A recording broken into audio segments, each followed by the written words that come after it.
This is another conversation. You just say, you know, honey, when I get upset about things like that, plant, whatever, it's not a big deal, but it'd be really nice if you would acknowledge that you heard me in some way. It can be as simple as, I hear you. You don't have to say you're sorry. You can simply say, I hear you.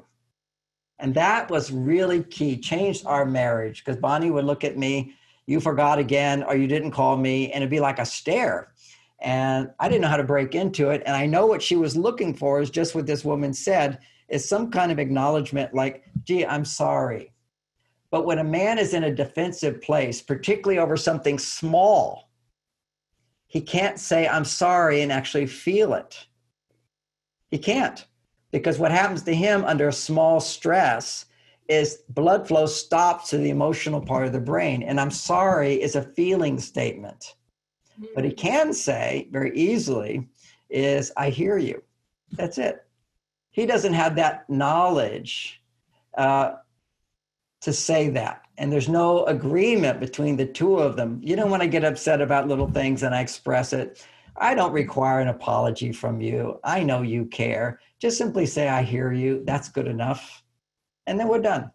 So that's the key to this. Give him something he can say, even if he is having that defensive response. And that's appropriate. Let's say everything I said about what women typically do, and you're this perfect woman, and you didn't have any of that frustration, any of that disappointment, any of that resentment, any of that rejection, any of that going on inside of you. And you said it perfectly. Honey, you know, you didn't leave the last beer for me. Didn't you think about me? Whatever it might be. And if that's the case, and he still doesn't respond, he doesn't know how to respond because it's a little thing. Just give him something he can say, which is, I hear you. And that really saved us in our marriage because Bonnie would, when it was little things, you forgot to call so-and-so and stare at me. She would kind of get locked into a lock, demanding, in a sense, me to say, oh, I'm so sorry. I meant to do that. I forgot. But I couldn't say it because I was in my defensive spot, you know.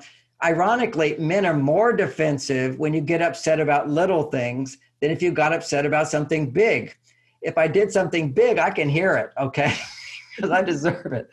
Okay, it makes sense. It makes more sense to be upset at a strong emotional level if the problem is really big.